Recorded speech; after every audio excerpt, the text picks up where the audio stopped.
네, 이번 한 주 국내 증시의 분위기 과연 전환이 될 수 있을까요? 지난 한 주도 지지부진했던 하루를 지나갔던 국내 증시인데요. 금요일장의 분위기도 사실 그러했습니다. 그래도 수급적인 측면에서 긍정적인 부분은 11거래일 만에 외국인들이 매수권으로 전환을 해줬다라는 게 될 것 같고요. 덕분에 SK하이닉스의 추가적인 지수 상승과 함께 코스피는 2,500선 탈환에 성공을 했고 0.8% 오른 채 마무리를 지었습니다. 다만 코스닥 같은 경우는 장 후반에 갈수록 알테오젠에 대한 매물 부담감이 지수에 그대로 작용이 된 게 확인이 됐었죠. 추가적인 지수 하락이 나오면서 어느덧 677선까지 내려가 있는 상황이고요. 2주 연속으로 코스닥은 하락세를 면치 못하고 있는 상황입니다. 그렇다 보니까 현재 국내에서 상장돼 있는 코스피 기업들 중에 60% 넘게는 PBR 1배를 밑들고 있는 상황이라고 하고요. 작년 같은 기관과 대비해서는 거의 20% 정도 추가적으로 상승한 게 확인이 됐습니다.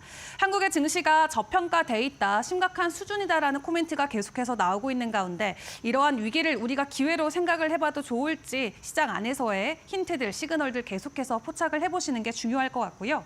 일단 이날장에서 외국인과 기관들의 매수 상위 종목들을 보시면 반도체 관련 대장주들이 대거 포진돼 있는 것을 확인을 해볼 수가 있겠습니다. 외인들도 늘 네이버를 순매수 상위 종목에 이름을 올려놨었는데 이날장에서는 SK하이닉스를 대거 매수를 했고요. 기관 쪽에서는 여전히 삼성전자와 SK하이닉스를 모두 매수해가는 모습을 보여줬습니다.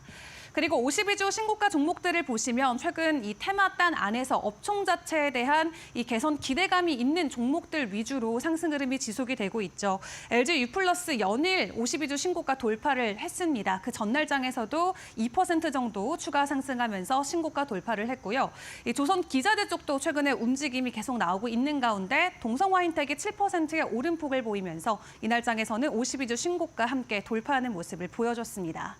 자, 그럼 업종과 테마단에서의 움직임들도 포착을 해보도록 할 텐데요. 이 시장 안에서의 적은 자금이지만 돌고 돌아서 순환매 장세가 이어지고 있습니다. 대표적으로 세 가지의 테마를 같이 점검을 해볼 수가 있겠는데 AI 소프트웨어 관련주들의 주가 상승이 최근에 계속해서 나오고 있죠. AI 관련해서 지금까지 하드웨어 쪽에 자금 현상이 쏠렸다면 이제는 그 자금이 소프트웨어로 대거 이동하고 있다는 평가가 많이 나오고 있습니다. 그리고 오픈 AI가 이제 삼성전자 제품 AI 기능을 탑재할 수도 있다라는 방안을 논의하고 있는 소식이 전해지면서 이날장에서는 국내 소프트웨어 관련주들도 두 자릿수 이상 오른 종목들이 대거 나오기도 했고요. 미국에서는 팔란티어와 같이 AI 소프트웨어 관련 기업들의 주가가 연초 대비해서 세 자릿수 이상 오른 종목들도 대거 나오고 있습니다. 지난 반년 동안 팔란티어 같은 경우는 200%가 넘는 상승 흐름을 보였는데 해당 기조가 국내 증시에도 온기로 적용이 되면서 관련주들이 연일 두 자릿수 이상 올라가는 모습을 보이고 있고요. SP소프트 같은 경우는 지난주 금요일에 상한가 안착하기도 했습니다. 그리고 로봇 관련주들, 이 트럼프 트레이드의 대표적인 소외주로 함께 떠오르면서 섹터 단에서의 움직임은 계속해서 나오고 있는 상황이었는데요. 이날장에서도 추가적인 상승 흐름을 포착을 해볼 수가 있었습니다. 두산 에너빌리티 아래에 있었던 밥캣을 두산 로보틱스로 편입하겠다라는 부분을 놓고 금감원의 승인을 최종적으로 받아낸 두산그룹의 변동성이 이날장에서 로봇 관련주들의 추가 상승을 이끌어주기도 했는데요. SD큐브 같은 경우는 20% 가까운 상승을 보였고요. 신성 델타테크 도 16.7%대 오름폭을 함께 보이기도 했습니다. 마지막으로는 원자력 관련주들의 변동성도 같이 체크를 해보도록 할 텐데요. 오는 2050년까지 중장기적으로 원전과 관련된 정책을 정부에서 내놓는다고 합니다. 연내 발표를 하겠다라는 코멘트가 나온 만큼 관련주들이 이날장에서 기대감으로 함께 오른 모습이 나왔고요. BHI 같은 경우는 최근 수주와 관련된 소식이 다시 한번 재확인이 되면서 이날장에서 13%대 오름폭을 보이기도 했습니다. 자, 그럼 오늘 개장하기 전 우리가 같이 확인해 볼 이슈는 어떤 것들이 있을까요? 시간의 이슈부터 체크를 해보도록 할 텐데요. 일단 첫 번째로는 시간에서 변동성을 보였던 종목들 위주로 이슈를 점검해 보도록 하겠습니다. 금요일장에서 모두투어나 노란풍선 같은 종목들 큰 폭의 시간에서 변동성을 보였는데 중국과 관련된 비자 이슈로 여행 관련주들의 변동성이 다시 한번 불거지고 있습니다. 갑자기 한국을 향해서 무비자 입국을 승인을 해주고 15일 동안 여행하고 편하게 돌아가라라는 내용을 전해왔었죠. 근데 해당 기간을 30일까지 확대했다라는 소식이 전해지면서 시간의 거래에서 여행 관련주들의 상승이 있었고요.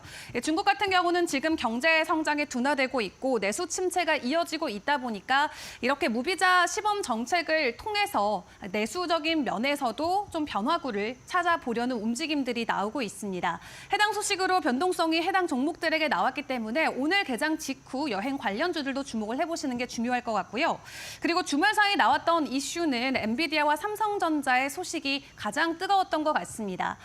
젠슨항 CEO가 직접적으로 삼성전자에 대한 코멘트, 언급을 남기면서 시장이 큰 관심을 갖고 있는 상황인데요. 본인들의 AI 수요를 감당하기 위해서 삼성전자를 패스트트랙에 안에 올려놓고 빠르게 처리하기 위해서 노력하고 있다는 소식을 한 언론 보도를 통해서 전해왔습니다. 다만 최근 실적 발표가 있었을 때는 TSMC나 SK하이닉스, 마이크론이나 폭스콘 정도만 언급을 하고 삼성전자의 이름이 언급되지 않았던 부분이 투자자들에게는 크게 좀 리스크로 작용이 됐던 부분도 있는데요. 다만 주말 사이에 다시 한번 삼성전자를 CEO가 직접적으로 언급을 하면서 혹시 오늘 삼성전자의 변동성이 나올 수 있지 않을까 하는 기대감도 주말 사이에 커졌던 것 같습니다. 지금까지 우리 국내 반도체 대장주들과 엔비디아와 함께 진행하고 있었던 내용들을 점검을 해보면 삼성전자 같은 경우는 올해 7월에 4세대 HBM 인증을 먼저 진행을 한 바 있었고요. 5세대는 계속해서 지연이 되고 있는 상황입니다. 다만 삼성전자의 3분기 실적 발표를 확인을 해보면 HBM의 매출 증가폭이 70%나 웃돌면서 본인들은 지속적으로 HBM과 관련된 성장력을 키워가고 있다라는 내용을 전해오기도 했었고요. SK하이닉스 같은 경우는 이미 5세대 인증이 끝났고 블랙웰에 직접 탑재까지 진행을 하고 있는 상황이죠. 엔비디아의 HBM 물량 대부분을 SK하이닉스가 소화를 해주고 있는 상황이고요. 내년까지의 생산 물량까지 모두 완판됐다라는 소식이 연초부터 전해져 오기도 했습니다. 두 기업이 완벽하게 좀 다른 구상을 보여주고 있는데 일단 조금 더 빠르게 처리할 수 있도록 노력하겠다라는 직접적인 언급이 나온 만큼 오늘 분위기가 좀 전환될 수 있을지는 보셔야 될 것 같은데 국내 증권가에서는 여전히 삼성전자보다는 SK하이닉스에 대한 기대감이 훨씬 큰 모습들은 나오고 있습니다. 내년에 SK하이닉스의 영업이익이 삼성전자를 뛰어넘을 수도 있다라는 코멘트도 직접적으로 나오고 있고요. 지금 증권가에서 예상하고 있는 삼성전자의 영업이익 내년에는 적게는 27조 원대, 많게까지는 49조 원으로 레인지가 잡혀 있고요. SK하이닉스 같은 경우는 20조 원에서 45조 원 규모인데 SK하이닉스가 처음으로 삼성전자의 영업이익을 연간 단위로 추월할 수 있다라는 코멘트들까지 나오면서 지난주 금요일장에서도 삼성전자는 주가 하락을 보였고 SK하이닉스 홀로 큰 폭의 상승을 보이기도 했습니다. 오늘 해당 소식으로 분위기가 전환될 수 있을지도 같이 챙겨보시죠. 그리고 또 주말 사이 전해졌던 글로벌 이슈들도 체크를 해보도록 할 텐데요. 이 러시아와 우크라이나와 관련된 이슈 계속해서 부각이 되고 있습니다. 전쟁이 끝나는 것인지 아니면 전쟁이 확산되는 것인지를 놓고 이 시장 안에서는 정말 극단적으로 나뉘는 두 개의 코멘트들이 계속해서 나오고 있죠. 일단 각국의 대통령들의 코멘트를 확인을 해보시면 23일에 우크라이나 대통령은 내년에 종전 가능할 수도 있다. 난 트럼프의 제안을 듣고 싶다라고 언급을 했고요. 러시아가 끝내기를 바란다면 전쟁은 끝날 것이다 라고 코멘트를 하기도 했습니다. 그리고 그 3일 전에는 러시아 푸틴 대통령이 조건이 맞는다면 휴전 협정을 할 수 있다라고 이야기를 했고 그들이 제시하고 있는 조건은 우크라이나의 나토 가입 포기와 점령 지역의 양보는 불가하다라는 부분이 되죠. 이렇게 양국의 대통령이 휴전할 수 있다라는 코멘트를 직접적으로 언급하고 있음에도 불구하고 실제 전쟁은 더 격화되고 있다라는 뉴스까지 동시에 전해지면서 이게 확전으로 가는 길인지 종전으로 가는 길인지 아직까지도 방향성이 뚜렷하지 않다라는 코멘트들이 많이 나오고 있습니다. 다만 이러한 코멘트들이 나오고 시장의 불확실성이 커지는 것은 어떻게 보면은 종전에 더 가까워지고 있기 때문에 협상을 앞두고 이런 격화된 모습들이 나오고 있다라는 분석들도 나오고 있고요. 그렇기 때문에는 확전과 방산에 초점을 주기보다는 종전과 오히려 재건 쪽에 집중을 해서 투자 전략을 세워가는 것이 안정적일 수 있다라는 증권가들의 의견도 있습니다. 일단 전쟁 관련 테마에서는 여러 가지 섹터들과 산업군들 함께 점검이 가능해 보이는데요. 재건 관련해서도 실제 수주량이 어느 정도 되는지 옥석 가리기가 꼭 필요한 만큼 개별주 위주의 이 투자 방법은 여러분들께서도 계속해서 이슈를 체크하시는 게 중요할 것 같습니다. 자, 그럼 마지막으로 이번 한 주의 주간 일정도 점검을 해보도록 하겠습니다. 일단 오늘 같은 경우는 MSCI 지수 리밸런싱 데이로 확인이 되고 있고요. 내일 같은 경우는 대래 실적 발표도 있고 FOMC 의사록이 또 공개가 되기도 합니다. 그리고 연준이 가장 중요하게 보는 경제지표 중 하나인 PCE 물가지표도 수요일에 발표가 되고요. 목요일 같은 경우는 미국 증시가 추수 감사절로 휴장에 들어가고 금요일 같은 경우는 조기 폐장에 들어갑니다. 그렇기 때문에 목요일과 금요일의 이 변동성이 이 월화수에 미리 선제적으로 반영될 수 있다는 부분 잘 점검하시면서 이번 한 주도 이데일리 TV와 함께 성공 투자하시길 바라겠습니다.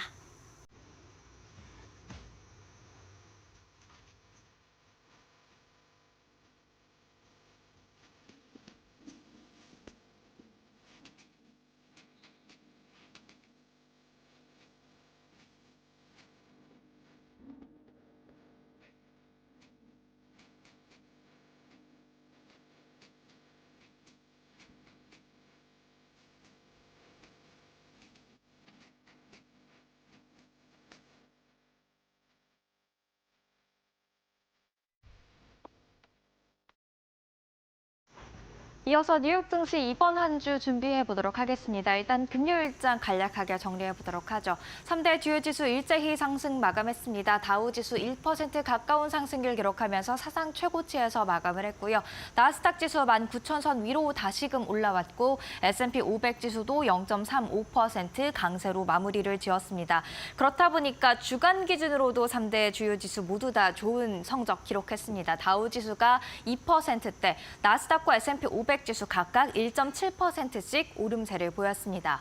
국제 유가와 국제 금값도 주말 사이에 1%대의 상승률을 기록을 했는데요. 우크라이나와 러시아 전쟁이 격화되고 있는 것에 대해 각각 원유 같은 경우에는 혹시라도 원유 시설이 타격을 입을까 이런 걱정되는 마음에, 그리고 금 가격은 안전자산에 대한 수요가 강화되면서 상승한 것으로 풀이가 되고 있습니다.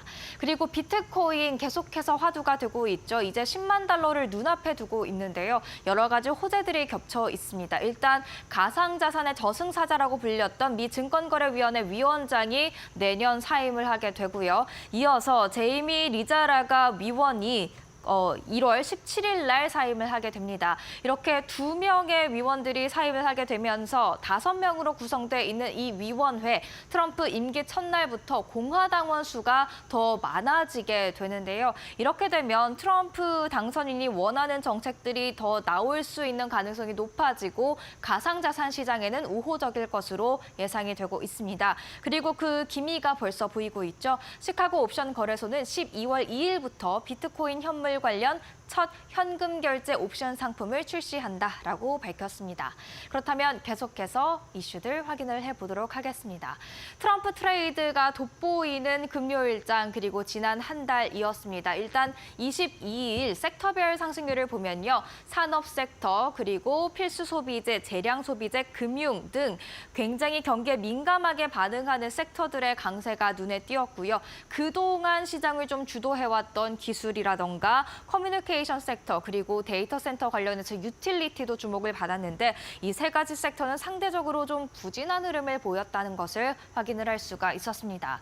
그리고 트럼프 전 대통령이 이제 다시금 당선인이 된 지 거의 이제 한 달 가까이가 돼가고 있는데요. 그 한 달 사이에 섹터별 상승률을 보면요. 대표적인 수혜주로 주목받았던 금융 섹터 무려 7% 가까운 상승률을 기록하고 있고요. 에너지 섹터도 6%대 상승률 기록하고 있습니다. 그만큼 트럼프 트레이드는 계속해서 진행이 되고 있다는 점 참고하시면 좋을 것 같습니다. 이번 주 준비해 보도록 하죠. 일단 빅테크 관련 소식부터 확인해 보겠습니다. 엔비디아가 주말 사이에는 3%가량 내렸는데요.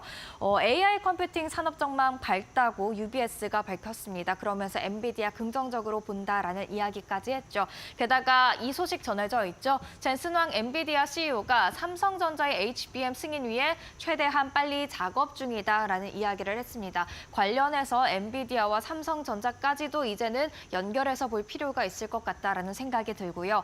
알파벳, 구글에게 크롬을 매각해야 된다라는 게 그런 이슈들이 나오면서 지난주 좀 하방 압력을 받았었는데 알파벳 CEO가 또 지분을 매도했다라는 이야기 전해졌습니다. 과연 이번 주에는 알파벳의 주가가 살아날 수 있을지 체크해 보시고요. 테슬라 트럼프 효과 계속해서 누리고 있는데 미국 최대 공적 연기금이죠. 캘리포니아 공무원 연금은 테슬라 지분 절반을 매도했다라는 소식 전해져 있습니다. 그리고 다른 이슈가 있었던 종목 3가지도 있는데요. 슈퍼마이크로 컴퓨터 상장 폐지 위기를 일단 한숨 돌렸고 그 이후로 주가 상승가도 달리고 있는데 과연 이번 주에도 강한 상승 탄력 입을 수 있을지 체크해 보시고요.